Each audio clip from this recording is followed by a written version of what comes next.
Assalamualaikum Syekhuna, Syekh Ahmad Ajur.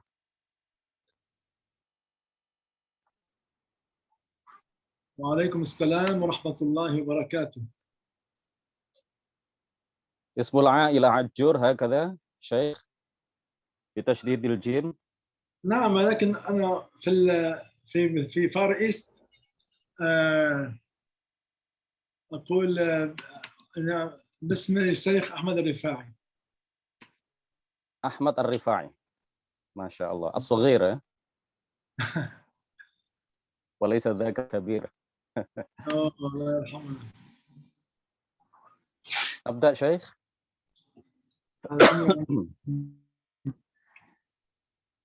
طيب نبدأ. تسمعون صوتي جيدا؟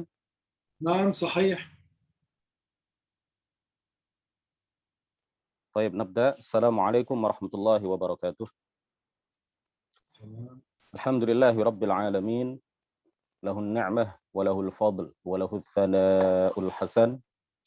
Salawatullahil barrir rahim wal malaikatil muqarrabin ala sayyidina Muhammadin Thahal amin wa ala alihi wa sahbihi at-tayyibin at-tahirin. Rabbi shrah li sadri wa yassir li amri wa thabbitni ala al-iman. Allahumma la sahla illa ma ja'altahu sahla wa anta ya hayyu ya qayyum taj'alul hazna idza syi'ta sahla. Amma ba'd. Ashabul fadilah, para kiai, para alim, para ustadz, para ustadzah, dan segenap peserta kajian mingguan, kajian bersanad pilihan yang semuanya mudah-mudahan dirahmati, dimuliakan, dan ditinggikan derajatnya oleh Allah Subhanahu wa Ta'ala. Puji syukur marilah sama-sama kita haturkan kepada Allah Subhanahu wa Ta'ala, satu-satunya Tuhan yang berhak dan wajib disembah, Tuhan yang berbeda dengan segala sesuatu, Tuhan pencipta segala sesuatu, Tuhan yang menghendaki dan menakdirkan terjadinya segala sesuatu, yang telah menakdirkan pertemuan kita pada siang hari yang insya Allah penuh keberkahan ini. Mudah-mudahan niat baik kita semuanya menghadiri dan mengikuti acara yang insya Allah penuh kemuliaan dan penuh pahala, penuh keberkahan ini senantiasa diiringi ridha dan berlimpah pahala dari Allah Subhanahu wa Ta'ala. Salawat serta salam mudah-mudahan senantiasa tercurahkan kepada baginda Nabi besar Nabi Agung Muhammad Sallallahu alaihi wasallam yang telah mengajarkan kepada kita sekalian satu-satunya agama yang hak, satu-satunya agama yang lurus. Kita senantiasa berdoa kepada Allah Subhanahu wa Ta'ala agar Allah mewafatkan kita dan menjadikan akhir hayat kita sebagai akhir hayat yang husnul khatimah, mewafatkan kita dalam keadaan membawa iman yang sempurna. Amin ya rabbal alamin. Pada yang hari ini kita telah mengundang Syekh Dr. Ahmad Ajur atau Ahmad Ar-Rifai, dai internasional yang berasal dari Lebanon, yang akan mengulas kepada kita semuanya di hadapan semuanya mengenai iman, Islam, dan ihsan. Kajian ini terselenggara berkat kerjasama antara kajian bersanad pilihan Masjid Ta'lim Al-Haruri dengan Yayasan Syahamah, sebuah yayasan yang berpusat di Jakarta, memiliki berbagai cabang di berbagai daerah di beberapa wilayah di Indonesia. Sebuah yayasan yang sangat concern di dalam pembelaan terhadap akidah dan ajaran Ahlus Sunnah wal Jamaah, penyebarluasan akidah dan ajaran Ahlus Sunnah wal Jamaah, sebuah yayasan yang sangat concern, sangat perhatian untuk mengajak kita semuanya menyibukkan diri dengan kajian-kajian keagamaan, baik ta'alluman wa ta'liman, baik belajar maupun mengajarkan ilmu-ilmu agama, terutama ilmu agama yang fardhu ain, ilmu agama yang wajib dipelajari oleh setiap mukallaf, setiap muslim yang sudah balik dan berakal. Oleh karena itu, kami mengajak kepada kita semuanya untuk selalu hadir dan bergabung dalam majelis-majelis ta'lim yang diselenggarakan oleh Yayasan Syahamah, baik secara luring, secara offline maupun secara daring atau secara online. Baik, Syekhana, tafadhalu. بعد حمد الله. فقط نعم أنا فقط أفتتح المجلس باللغة الإندونيسية حتى يعرفوا من أنتم وماذا سنتكلم، ماذا ستتكلمون. تفضلوا شيخ. بعد حمد الله والصلاة والسلام على رسول الله. أقول اليوم كثير من الناس يبحثون عن السعادة. يقول كيف أكون سعيدا؟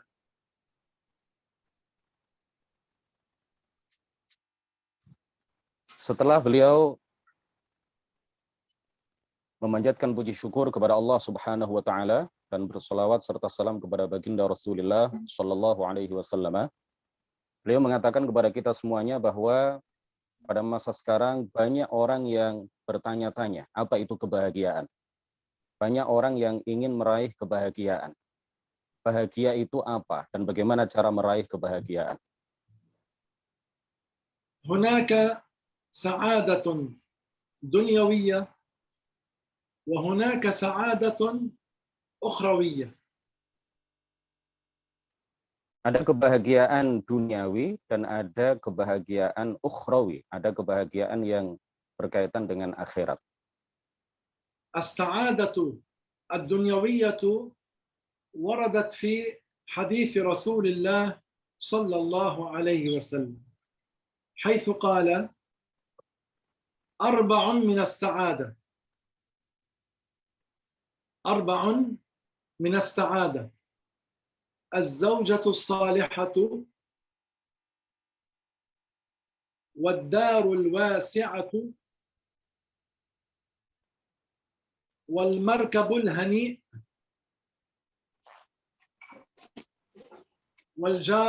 الجار الصالح. الرسول عليه السلام قال: 4 من السعادة: الزوجة الصالحة، الدار الواسعة، والمركب الهنيء، والجار الصالح. هذه الأمور ال4 من السعادة الدنيوية.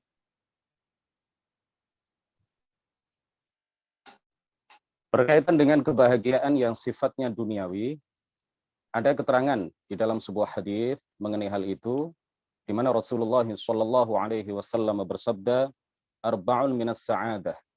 4 hal termasuk kebahagiaan. Yang dimaksud kebahagiaan di sini adalah kebahagiaan yang sifatnya duniawi. Yang pertama adalah az-zaujatu shalihah, istri yang shalihah. Yang kedua adalah ad-darul wasi'ah, rumah yang luas. Yang ketiga adalah al-markabul hani,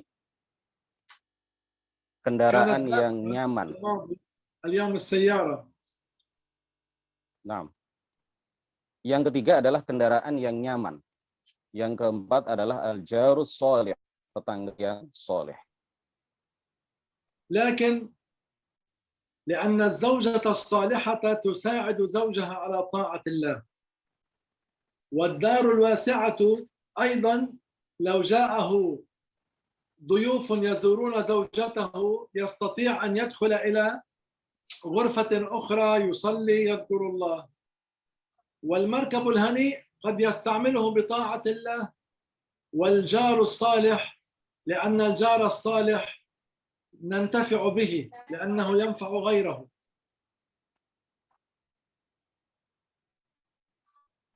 Yang pertama adalah istri yang sholihah. Istri yang sholihah ini dapat membantu suami untuk melakukan ketaatan kepada Allah Subhanahu wa taala. Rumah yang luas ini juga bermanfaat bagi kita, karena jika ada tamu dan tamunya mungkin dalam jumlah yang besar, maka mereka bisa masuk ke beberapa ruangan di rumah kita yang luas itu, kemudian mereka bisa sholat di sana, bisa berzikir kepada Allah di sana, dan melakukan ketaatan kepada Allah Subhanahu wa taala. Kemudian yang ketiga adalah kendaraan yang nyaman. Kendaraan yang nyaman, kendaraan yang enak, kendaraan yang nyaman ini bisa membantu kita juga di dalam melakukan ketaatan kepada Allah Subhanahu wa taala. Kemudian al-jarus sholih, tetangga yang soleh, tetangga yang baik. Ini juga bermanfaat bagi yang lain, bisa memberikan manfaat bagi yang lain. Tentu kalau kita memiliki tetangga yang soleh, maka kita juga merasa tenang, tentram, hati kita, itu artinya tetangga yang soleh, itu bisa memberikan manfaat kepada yang lain. نعم لكن السعادة الدنيوية يتخللها مرض وأحيانا جوع وعطش وخوف وبلاء وهم وغم هذا كله في الدنيا هذه السعادة الدنيوية يتخللها مرض وخوف ويتخللها أحيانا الجوع والعطش هذا أيضا هذا في الدنيا أما الكلام على السعادة الأخروية سنتكلم عنه إن شاء الله تعالى. 4 hal yang tadi sudah disebutkan, ini semuanya kaitannya adalah dengan kebahagiaan yang sifatnya duniawi. Meskipun 4 hal ini bisa membantu kita untuk melakukan ketaatan kepada Allah Subhanahu wa taala, tetapi 4 hal yang tadi sudah disebutkan, ini semuanya kaitannya dengan kebahagiaan yang sifatnya duniawi. Kata Syekh, kebahagiaan duniawi, kebahagiaan yang berkaitan dengan keduniaan, ini disela-selai dengan rasa sakit, rasa lapar, rasa haus, rasa takut, kerisauan, ketidaktentraman, dan lain sebagainya. Bahagianya seseorang, ya, ketika seseorang sudah mencapai kebahagiaan yang sifatnya duniawi, pastilah di tengah-tengah kebahagiaan itu pasti juga ada rasa takut, rasa lapar, dan seterusnya. أما السعادة الأخروية هي السعادة في الجنة ليس هناك مرض ليس هناك بؤس وشقاء ليس هناك مرض ليس هناك بؤس وشقاء وليس هناك هرم كبر السن وليس هناك موت. Adapun kebahagiaan ukhrawi adalah kebahagiaan yang kekal di surga. Karena kebahagiaan yang kekal di surga ini sama sekali tidak disela-selai dengan ketidakbahagiaan, seperti rasa takut dan seterusnya seperti yang kami sebutkan di awal tadi. Jadi kebahagiaan di surga itu tidak ada rasa sakit yang menyela-nyelainya, tidak ada kesengsaraan yang menyelainya, kemudian juga tidak ada masa tua, muda terus tanpa tua, dan hidup terus tanpa mati. Inilah yang disebut dengan kebahagiaan ukhrawi, kebahagiaan yang kekal, dan itu hanya bisa kita dapatkan di surga kelak di akhirat. أنت لو فكرت بهذه السعادة الواحد في الجنة يعرف نفسه أنه لا يمرض ويعرف نفسه أنه في الجنة لا يصيبه كبر السن ويعرف نفسه أنه لا يموت يعرف نفسه أنه لن يموت فرح وسعادة وحبور إلى أبد الآبدين فرح وسعادة إلى أبد الآبدين. Jadi ketika kita memikirkan dan membayangkan bahwa kita kelak di kehidupan akhirat akan masuk ke dalam surga, lalu kita tidak sakit, kita tidak menua, kita muda terus dan tidak akan pernah tua, kita hidup terus dan tidak akan pernah mati, kita bahagia terus dan tidak pernah sengsara, kita sehat terus dan tidak pernah sakit, kita tidak pernah dihinggapi kerisauan di dalam hati kita. Seluruhnya adalah nikmat, setiap saat, setiap detik adalah nikmat, dan ini akan kita rasakan di surga kelak sampai kapan tidak ada batas akhirnya. ما السبيل إلى ذلك؟ ما الطريق إلى ذلك؟ Bagaimana cara untuk meraih kebahagiaan yang abadi di akhirat, kebahagiaan di surga? هدفك وهدفي أن تدخل الجنة بلا عذاب. Tujuan utama kita semuanya, tujuan utama saya tujuan utama Anda dan tujuan utama kita semuanya adalah masuk surga tanpa disiksa terlebih dahulu sebelum kita masuk surga. Masuk الطريق surga tanpa azab. الطريق والسبيل هو بأمرين: أن تتعلم علم الدين وأن تعمل بما تعلمت. هذا هو الطريق للوصول إلى السعادة الأبدية. Untuk meraih kebahagiaan yang abadi di surga, maka caranya adalah dua hal yang harus kita tempuh. Dua jalan yang harus kita tempuh. Yang pertama adalah belajar ilmu agama. Yang kedua adalah mengamalkan, mempraktekkan ilmu agama yang telah kita pelajari. ولكن كيف تتعلم علم الدين؟ هل بمجرد المطالعة في الكتب؟ لا. مجرد المطالعة في الكتب لا تجعل الإنسان عالما. Akan tetapi, kata beliau, bagaimana cara untuk mempelajari ilmu agama? Apakah hanya dengan menelaah buku-buku? Apakah hanya dengan cara membaca buku seseorang menjadi alim? Kata beliau, tidak. Seseorang dengan cara menelaah buku, membaca buku, tidak akan menjadi orang alim, tidak akan menjadi orang yang berilmu. أولا أن تتعلم الفرض العينية من علم الدين من أهل العلم أهل المعرفة. Jadi cara kita yang harus kita tempuh untuk mempelajari ilmu agama adalah belajar ilmu agama yang fardhu ain, belajar ilmu agama yang dasar, yang pokok, yang asas kepada orang yang betul-betul berilmu. ومن هم أهل المعرفة؟ Siapakah yang disebut dengan orang-orang yang berilmu? أهل المعرفة هم الذين أخذوا العلم سماعا عن الذين كانوا قبلهم. Siapakah yang disebut dengan ahlul ma'rifah? Ahli atau orang-orang yang memiliki pengetahuan ilmu agama.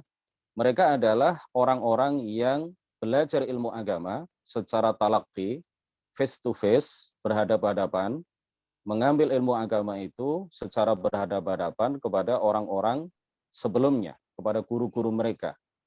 Dan guru-guru mereka ini juga mengambil ilmu agama secara berhadapan-hadapan dari lisan guru-guru sebelumnya, dan begitu seterusnya. وأولئك أخذوا عمن قبلهم وأولئك أخذوا عمن قبلهم وأولئك أخذوا سماعا عمن قبلهم حتى نصل إلى أصحاب رسول الله صلى الله عليه وسلم. Kemudian terus bersambung yang di atas kita, guru-guru kita mengambil ilmu agama itu dari guru-guru mereka. Kemudian mereka juga mengambil ilmu agama dari guru mereka. Kemudian dan begitu seterusnya sampai bersambung kepada baginda Rasulullah Shallallahu Alaihi Wasallam. هكذا يؤخذ علم الدين. Beginilah cara kita belajar dan mengambil ilmu agama. علم الدين ليس فكرة يفتكرها الإنسان، إنما شيء يتلقى من الثقات. Ilmu agama bukanlah buah pemikiran yang dihasilkan dari sebuah perenungan, yang dihasilkan dari sebuah pemikiran. Tetapi ilmu agama adalah sesuatu yang harus diambil secara talaqi, harus dipelajari secara berhadapan-hadapan dari lisan orang-orang yang terpercaya. ثم يبقى الأمر الثاني أن تعمل بما تعلمت. ما تعلمت أنه فرض تفعله، ما تعلمت أنه حرام تجتنبه. Kemudian yang kedua, cara meraih kebahagiaan yang abadi di akhirat, kebahagiaan yang kekal di surga adalah dengan jalan mengamalkan apa yang telah kita pelajari. apa yang telah kita pelajari bahwa sesuatu itu adalah kewajiban, sesuatu itu adalah fardu, maka kita lakukan.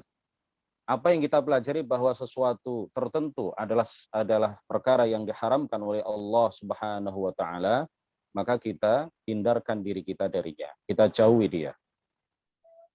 فإن علمت فإن علمت فإن علمت من نفسك أنك تعلمت علم الدين وأنك تعمل به فاحمد الله أنت على خير عظيم.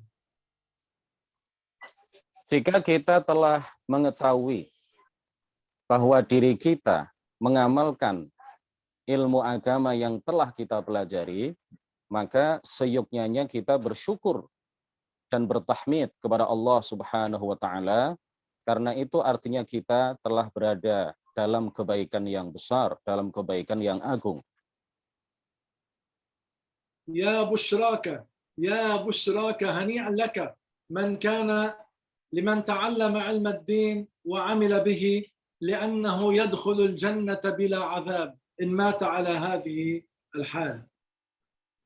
Ini adalah kabar gembira bagi kita, orang-orang yang telah mempelajari ilmu agama, lalu menerapkan dan mengamalkan ilmu agama yang telah kita pelajari di dalam kehidupan kita sehari-hari. Karena jika itu kita lakukan dengan konsekuen, dengan penuh komitmen, maka kita akan masuk surga tanpa diazab terlebih dahulu. ولكن أذكرك أن لا تشبع من عمل الخير، أن لا تشبع من سماع علم الدين. Akan tetapi, Syekh guru kita, Syekh Ahmad, mengingatkan kepada kita semuanya bahwa kita jangan pernah merasa puas dengan kebaikan yang telah kita lakukan. Kita jangan pernah merasa puas dengan ilmu-ilmu agama yang kita dengar. Kita harus terus belajar ilmu agama. أبو داود الذي يروي الحديث عن رسول الله صلى الله عليه وسلم، أبو داود كان على ضفة نهر. أبو داود الذي كان يروي حديث رسول الله صلى الله عليه وسلم كان على ضفة نهر، فسمع إنسانا على الضفة الأخرى، فسمع إنسانا على الضفة الأخرى على الجانب الآخر من النهر عطس، فقال الحمد لله. الذي عطس قال الحمد لله، فسمعه أبو داود على الجانب الآخر. فماذا فعل أبو داود؟ أبو داود استأجر زورقا، أي مركبا صغيرا، استأجر زورقا بدرهم واحد، ثم ذهب إلى هذا الرجل قال له يرحمك الله، قال له يرحمك الله. فذاك قال له يغفر الله لي ولك، أو الله تعالى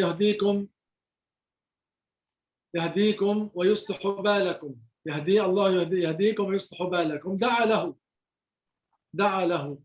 ثم بعد ذلك حصلت رؤيا منامية، رؤيا أن أبا داود ثبتت له الجنة والنجاة، ثبتت له الجنة والنجاة بهذا الدرهم، ثبتت له الجنة والنجاة بهذا الدرهم.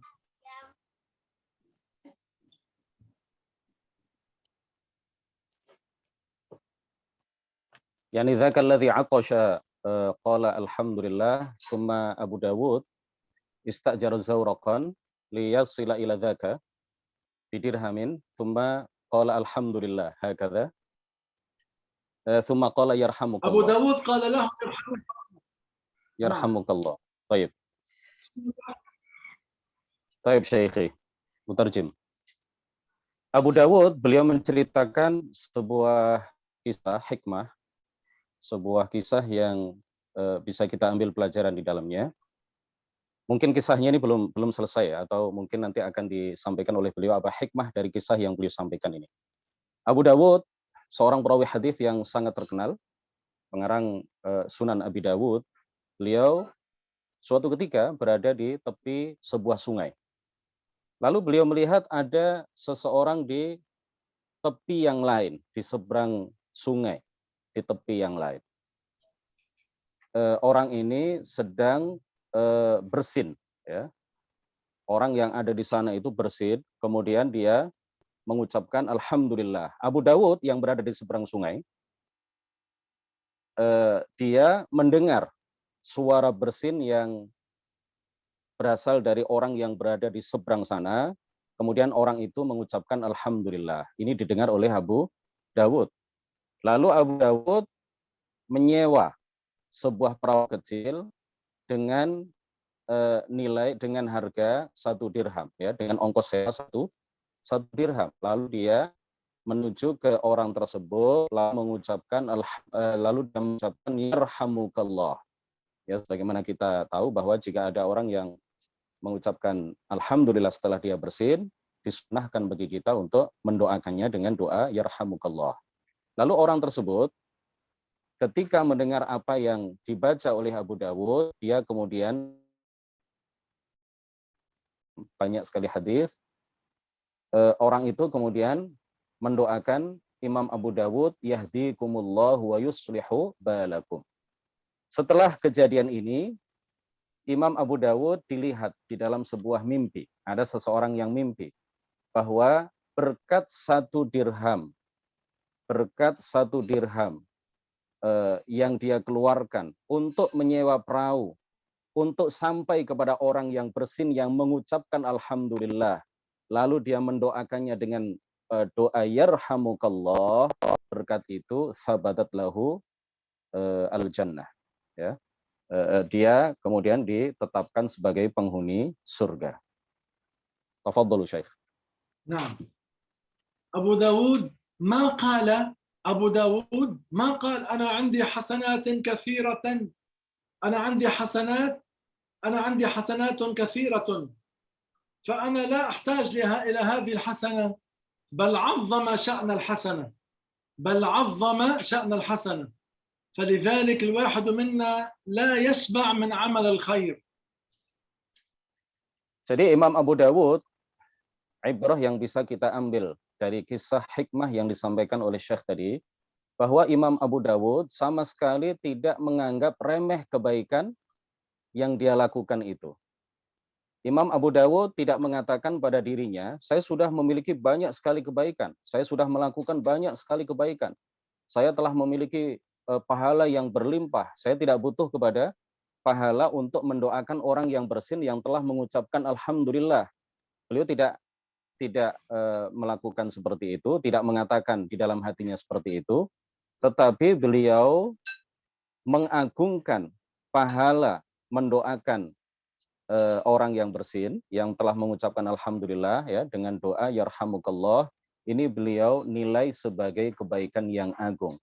Menurut kebanyakan orang ini adalah kebaikan ini adalah pahala yang sedikit, ini adalah pahala yang tidak seberapa dibandingkan dengan pahala dari kebaikan-kebaikan yang lain. Tetapi Imam Abu Dawud tidak merasa dirinya berlimpah kebaikan, tidak merasa dirinya sudah penuh dengan pahala. Tetapi beliau tetap menyewa bahkan perahu dengan harga 1 dirham, dengan ongkos sewa 1 dirham, untuk sampai kepada orang itu hanya, dalam tanda kutip, hanya untuk menjawab hamdalah orang tersebut setelah bersin dengan berdoa kepada orang yang bersin itu, yarhamukallah. Oleh karena itu, ini menjadi teladan bagi kita semuanya bahwa kita jangan sampai pernah merasa puas dengan kebaikan yang telah kita lakukan. ومن جملة العمل بهذا العلم أن نعلمه غيرنا. Di antara bentuk pengamalan terhadap ilmu agama itu adalah kita mengajarkan ilmu agama yang kita pelajari kepada sebanyak-banyaknya orang. فماذا تعلم غيرك؟ Apa yang kita ajarkan kepada orang lain? أمور الدين ليست في مرتبة واحدة، بل بعضها أولى من بعض. Perkara-perkara di dalam agama itu tidak berada pada satu derajat, tidak berada pada satu tingkatan. Tetapi satu dengan yang lain itu berbeda-beda tingkatannya. لذلك نورد حديث رسول الله صلى الله عليه وسلم الذي رواه البخاري قال رسول الله صلى الله عليه وسلم أفضل الأعمال إيمان بالله ورسوله أفضل الأعمال إيمان بالله ورسوله رواه البخاري. Oleh karena itu, karena tingkatan hal-hal yang berkaitan dengan agama itu berbeda-beda, tidak dalam satu tingkatan, maka perlu kami sebutkan, kata beliau, kami sebutkan di dalam konteks ini adalah hadis yang disabdakan oleh baginda Rasulullah Shallallahu Alaihi Wasallam yang diriwayatkan oleh Imam Al-Bukhari, afdalul a'mali imanun billahi wa rasulih. Sebaik-baik perbuatan adalah beriman kepada Allah dan Rasulnya.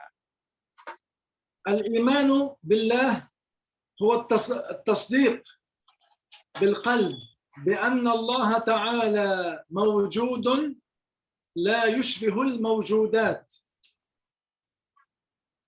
Beriman kepada Allah Subhanahu wa taala adalah meyakini dengan pasti di dalam hati bahwa Allah Subhanahu wa taala ada tetapi berbeda dengan segala yang ada. فمن آمن بالله ورسوله هذا نقول عنه مؤمن إنه مؤمن مسلم. Barang siapa yang beriman kepada Allah Subhanahu wa taala dengan semestinya, maka kita katakan orang tersebut mukmin dan muslim. فالمؤمن هو المسلم والمسلم هو المؤمن فهما متلازمان. Jadi orang yang mukmin adalah muslim. Orang yang muslim adalah mukmin. Keduanya adalah satu bagian yang tidak bisa dipisahkan. قال الإمام أبو حنيفة رضي الله عنه الإيمان والإسلام متلازمان فهما كالظهر مع البطن فلا يصح إيمان بلا إسلام ولا إسلام بلا إيمان. Al-Imam Abu Hanifah mengatakan bahwa iman dan Islam keduanya adalah satu kesatuan yang tidak bisa dipisahkan, mutalaziman. Keduanya adalah satu kesatuan yang tidak bisa dipisahkan.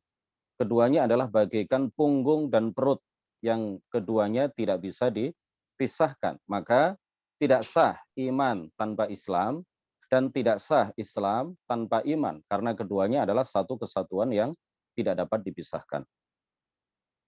فلا نقول فلان مسلم لكن ليس مؤمنا، هذا لا يوجد. المسلم هو المؤمن والمؤمن هو المسلم. Maka kita tidak mengatakan orang itu mukmin tetapi bukan muslim atau sebaliknya. Karena tidak ada orang muslim kecuali dia mukmin dan tidak ada orang mukmin kecuali dia muslim. ولا ينتفي اسم الإيمان عن الشخص إلا إذا كفر والعياذ بالله تعالى. إذا كفر لا يسمى مؤمنا. Keimanan pada diri seseorang itu tidak ternafikan, tidak hilang dari dirinya kecuali apabila dia melakukan kekufuran. Ya, apabila dia melakukan kekufuran. Kalau dia tidak melakukan kekufuran, maka dia tetap disebut sebagai seorang mukmin. Artinya dia adalah orang yang masih ada iman di dalam hatinya. أما أما لو فعل معصية دون الكفر، لو فعل معصية دون الكفر كأن سرق أو ترك صلاة أو أكل لحم خنزير أو زنى، لمجرد ذلك لا نقول عنه إنه كافر، لمجرد ذلك لا نقول عنه هذا كافر ليس مسلما. Jika ada seseorang yang hanya melakukan maksiat, seperti apabila ada seseorang yang mencuri, melakukan pencurian, atau dia meninggalkan sholat, atau memakan daging babi, atau melakukan zina, dengan sebab melakukan salah satu dari maksiat-maksiat tersebut, maka tidak boleh dikatakan orang tersebut telah kafir, telah keluar dari agama Islam. Tidak disebut dia sebagai orang yang tidak punya iman. هناك قاعدة مطلوب أن نحفظها. Ada sebuah kaidah yang kita semuanya dituntut, ya, dan ini penting sekali bagi kita semuanya untuk menghafal kaidah tersebut. وأن نكتبها كما يكتب بعض إخواننا. Dan kita tulis kaidah ini sebagaimana beliau melihat ada sebagian partisipan peserta kajian ini yang mencatat. قال الإمام الطحاوي: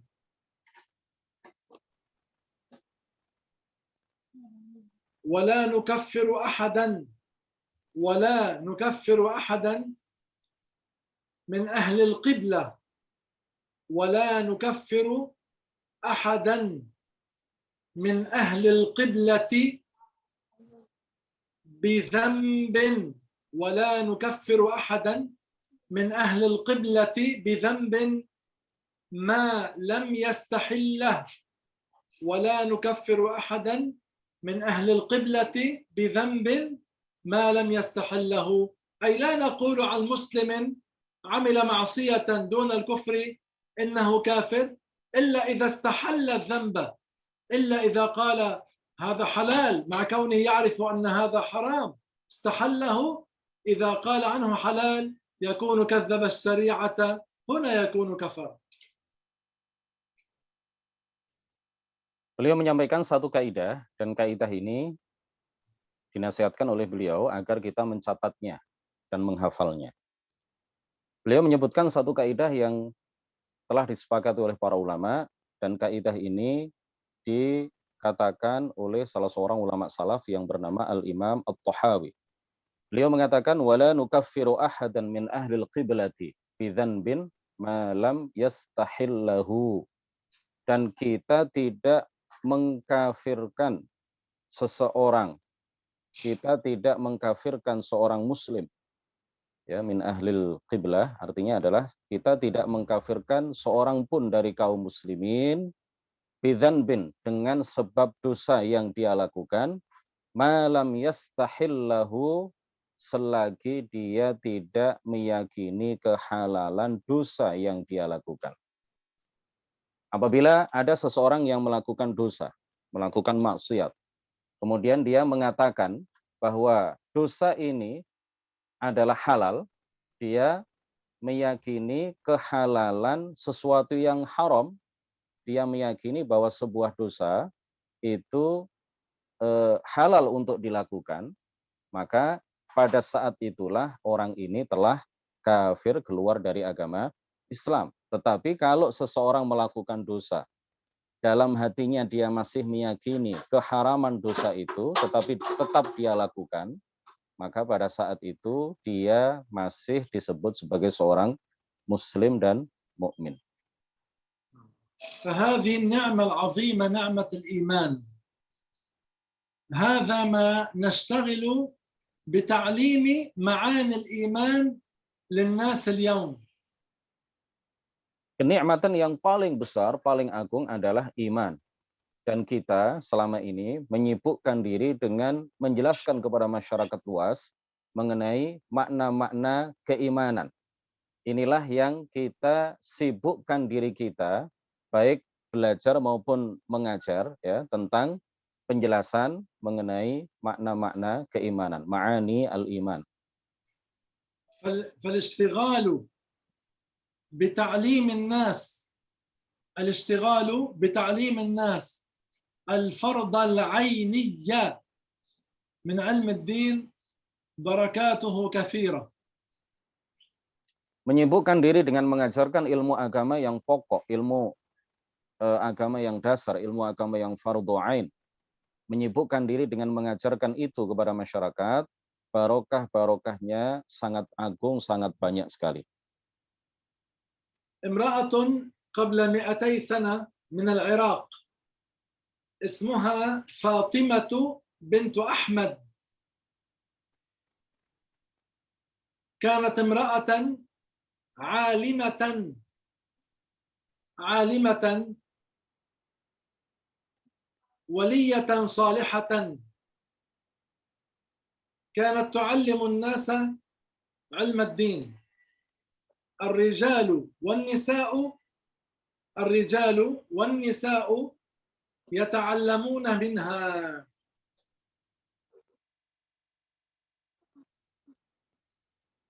Beliau mengisahkan sebelum 200 tahun, ada 200 tahun yang lalu, ada seorang perempuan di Irak. Ada seorang perempuan di Irak yang bernama Fatimah bintu Ahmad. Perempuan ini adalah perempuan yang berilmu, alimah. Beliau juga adalah seorang waliyah, solihah. Beliau sudah mencapai tingkatan sebagai seorang wali perempuan. Beliau ini seseorang yang kesehariannya mengajarkan ilmu agama kepada masyarakat. Baik laki-laki, kalangan laki-laki maupun kalangan perempuan, banyak di antara mereka yang belajar kepada Fatimah bintu Ahmad. هذه العالمة حجت بيت الله. بعد الحج زارت رسول الله صلى الله عليه وسلم في المدينة، زارت الرسول، ثم بعد الحج والزيارة رجعت إلى مكة. ما رجعت إلى العراق، رجعت إلى مكة وسكنت واستأجرت بيتا قريبا من الكعبة.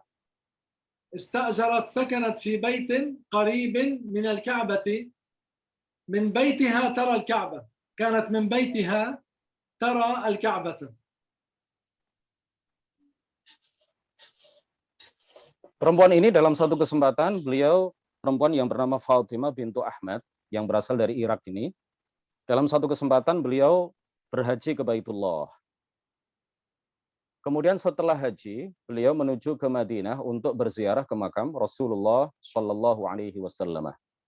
Setelah melakukan haji dan melakukan ziarah ke makam Rasulullah Shallallahu Alaihi Wasallam, Fatimah bintu Ahmad tidak kembali ke negara asalnya, tidak kembali ke kampung halamannya di Irak, tetapi beliau kemudian menuju ke Mekah. Setelah haji, kemudian ziarah di Madinah. Setelah haji di Mekah, lalu berziarah ke makam Rasulullah di Madinah. Beliau kemudian menuju ke Mekah. Beliau tidak pulang ke kampung halamannya di Irak. Sesampainya beliau di Mekah, beliau menyewa sebuah rumah yang dekat sekali dengan Masjidil Haram, dekat sekali dengan Ka'bah. Dari dalam rumah, beliau bisa melihat Ka'bah. Beliau menyewa rumah yang sangat dekat sekali dengan Ka'bah, sehingga beliau bisa melihat Ka'bah setiap saat. ثم أصابها العمى، ذهب بصرها، فكانت هي تصلي في الليل قيام الليل، وكان لها خادمة تخدمها عندما تقوم للصلاة في الليل وهي عمياء، تصب لها الماء للوضوء، تساعدها في أمر الوضوء كل ليلة.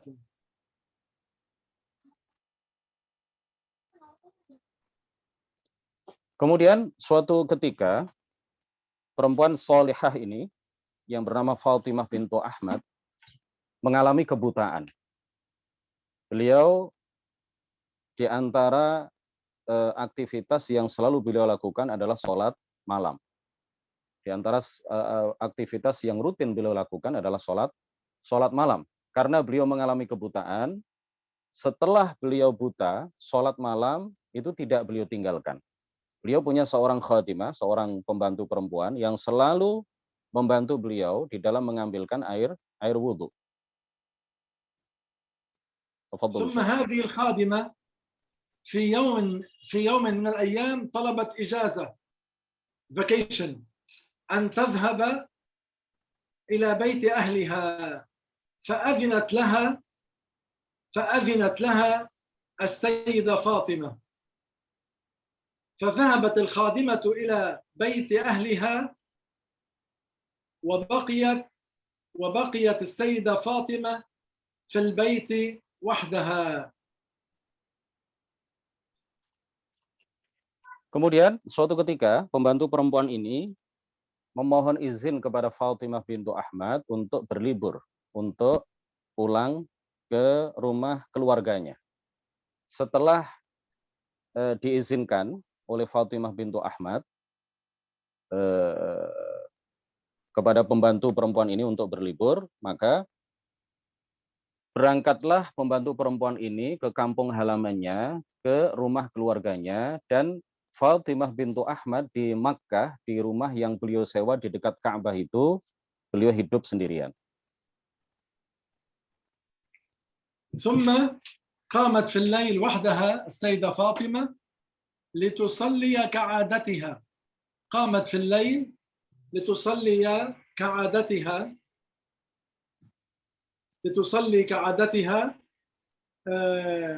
فتزحلقت عن درج صغير في البيت. وقعت السيدة فاطمة وهي عمياء، وقعت وانكسر ضلعان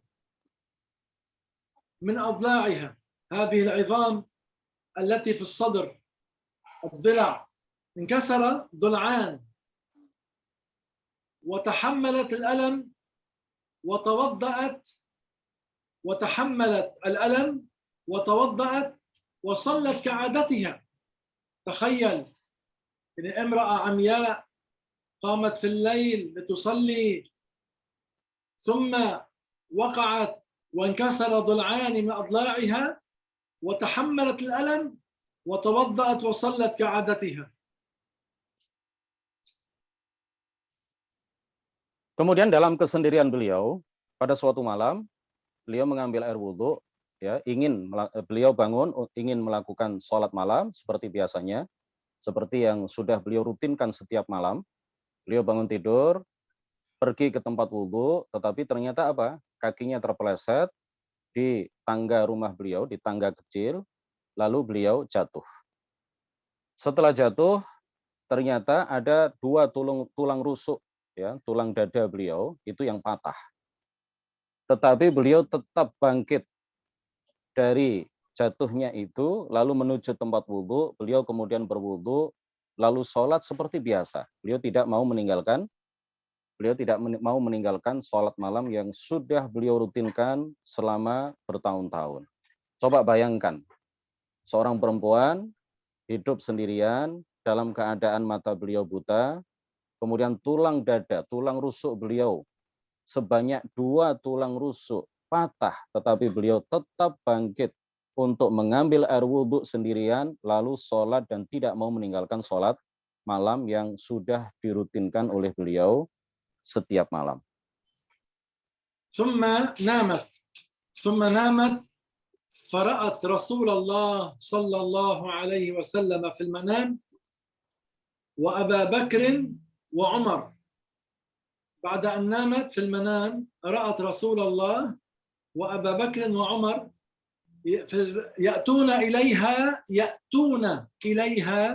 من جهة الكعبة، وبيتها هي ترى منه الكعبة، فرأت الرسول وأبا بكر وعمر يأتون إليها من جهة الكعبة، والرسول عليه الصلاة والسلام أخذ طرف الرداء. هذا الرداء يغطي الصدر والكتفين. الرسول أخذ طرف الرداء وضع عليه من ريقه وضع عليه من ريقه وقال لفاطمة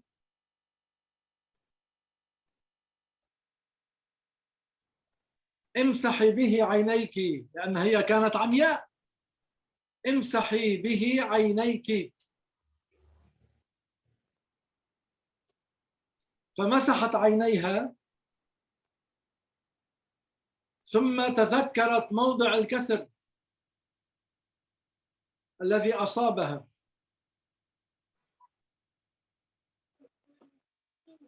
ثم مسحت موضع الكسر بهذا الرداء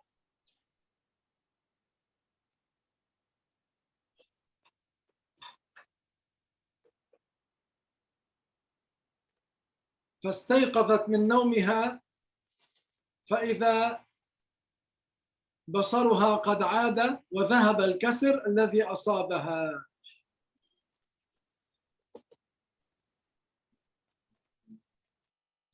Nah, Setelah melakukan sholat malam dalam keadaan sendiri, dalam keadaan beliau buta, dalam keadaan dua tulang rusuknya patah, beliau masih menjalankan sholat malam seperti yang sudah beliau rutinkan setiap malam. Setelah itu beliau tidur. Di dalam tidur beliau bermimpi, ya, mimpi melihat Rasulullah Shallallahu Alaihi Wasallam diiringi oleh Abu Bakar, sahabat Abu Bakar dan Umar radhiyallahu anhuma. Mereka bertiga berjalan menuju beliau dari arah Ka'bah. Karena memang rumah beliau sangat dekat dengan Ka'bah. Bahkan beliau sering melihat Ka'bah langsung dari rumah beliau. Beliau bermimpi melihat Rasulullah, Abu Bakar dan Umar berjalan menuju beliau dari arah Ka'bah. Lalu Rasulullah Shallallahu Alaihi Wasallam mengambil ujung ridanya, mengambil ujung sorbannya. Sorban itu seperti yang sudah diperlihatkan oleh Syekh Ahmad tadi, itu adalah rida dalam bahasa Arab. Kalau dalam bahasa kita itu seperti yang diperlihatkan sekarang ya. Dilihat videonya, itu namanya rida dalam bahasa Arab atau dalam bahasa kita sorban.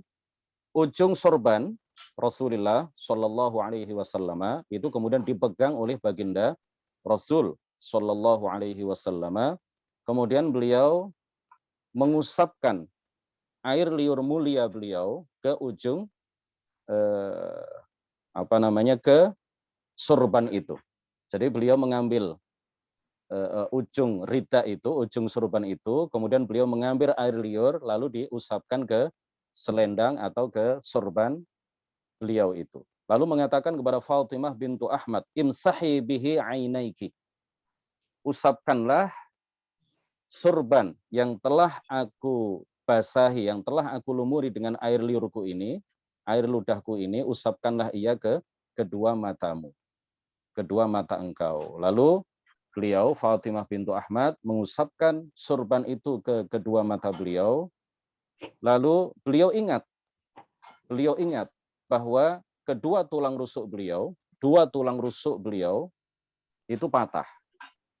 Kemudian beliau mengusapkan sorban itu ke tempat tulang rusuk yang patah. Setelah itu beliau terbangun. Ketika terbangun, beliau mendapati bahwa kedua mata beliau itu sudah bisa melihat kembali.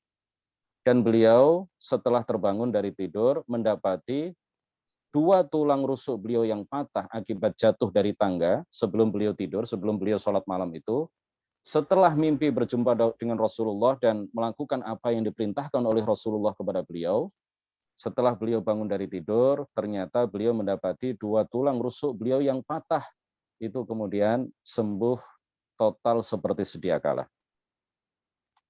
ثم جاءت خادمتها فقامت هي فتحت لها الباب لأن بصرها قد عاد.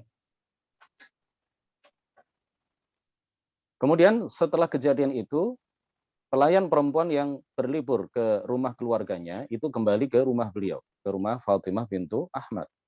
Karena beliau sudah bisa melihat, beliau kemudian langsung membukakan pintu rumah beliau.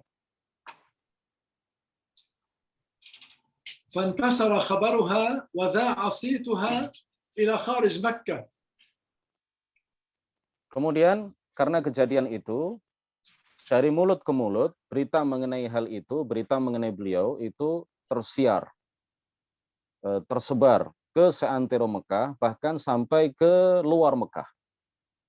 فانظروا إلى بركات الولاية والعلم. Ya, kita perhatikan, ini semuanya adalah karena barokah wilayah dan ilm, barokah kewalian beliau dan barokah ilmu yang beliau ajarkan.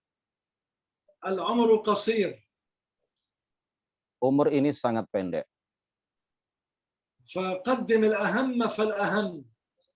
maka kita prioritaskan yang paling penting dari yang penting-penting. الذي اليوم يكون على عقيدة أهل السنة وتعلم علم الدين وعمل به، هذا يدعى عظيما في ملكوت السماوات. Pada saat ini orang yang berpegang teguh dengan akidah ahli sunnati wal jamaah, kemudian dia selalu mengajarkan ilmu akidah ini, mengajarkannya, membelanya, memperjuangkannya, maka yud'a 'aziman fi malakutis samawat. Dia diumumkan oleh Allah Subhanahu wa taala kepada para malaikat sebagai orang yang agung, sebagai orang yang tinggi derajatnya. الحمد لله لسنا على عقيدة جديدة، نحن على عقيدة علماء فطاني دار السلام القدماء الذين كان لهم أثر في نشر هذه العقيدة في شرق آسيا. Alhamdulillah kita tidak menganut atau meyakini akidah yang baru. Yang kita anut, yang kita pegang teguh, yang kita sebarkan, yang kita perjuangkan, yang kita bela, yang kita ajarkan adalah akidah yang benar, akidah ahli sunnati wal jamaah. Alhamdulillah beliau sekarang berada di Thailand ya. Beliau sekarang berada di Thailand, ya luar biasa, berkeliling untuk berdakwah, mendakwahkan ahli sunnati wal jamaah. Apa kata beliau tadi?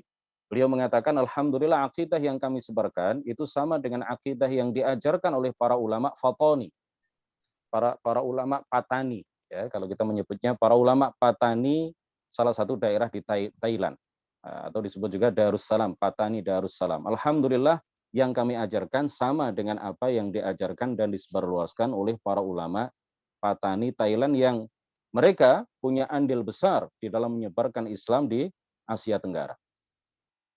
بارك الله فيكم، لا أزيد على هذا اليوم، إن شاء الله تعالى في لقاء آخر نشكركم على هذه الاستضافة، ونلتقي إن شاء الله في مقابلة أخرى، محاضرة أخرى. يسألون شيخ هل هناك مجال للسؤال للأسئلة أم في وقت آخر؟ في وقت آخر إن شاء الله، لأنه عندي ارتباط. إن شاء الله طيب. في المرة القادمة نفتح مجالا للأسئلة. بارك الله فيكم شيخنا. أهلا بكم. أفدتمونا. أكرمكم الله. الله يبارك فيكم. طيب. أنا أختم المجلس شيخ. نعم. أترجم لكم ثم أختم المجلس. نعم. Syekh mengatakan kepada kita semuanya bahwa beliau tidak akan menambah apa yang sudah beliau sampaikan, sedikit tetapi mudah-mudahan bermanfaat bagi kita semuanya. Saya tanya kepada beliau apakah ada forum tanya jawab, apakah kita diberikan kesempatan untuk bertanya kepada beliau. Beliau mengatakan setelah ini ada kesibukan yang harus dilakukan, ya tentu terkait dengan dakwah yang beliau lakukan di Thailand. Insya Allah beliau siap untuk diundang kembali dan bergabung dengan kita di waktu yang akan datang, dan insya Allah beliau siap untuk membuka tanya jawab di kesempatan yang lain, insya Allah. Kita akhiri nuhallil wa nusalli ala nabi syekhana. La ilaha illallah, Allahumma salli ala sayyidina Muhammad wa ala alihi wa sahbihi wa sallim. Rabbi ighfirli wa liwalidayya wa lil mu'minina wal mu'minat. Syukran lakum Syekh. Jazakumullah khairan. Syukran li kulli ikhwanina alladhina hadaru al-muhadara. Jazakumullahu anna kulla khair. Amin amin. Assalamualaikum. Waalaikumsalam warahmatullahi wabarakatuh.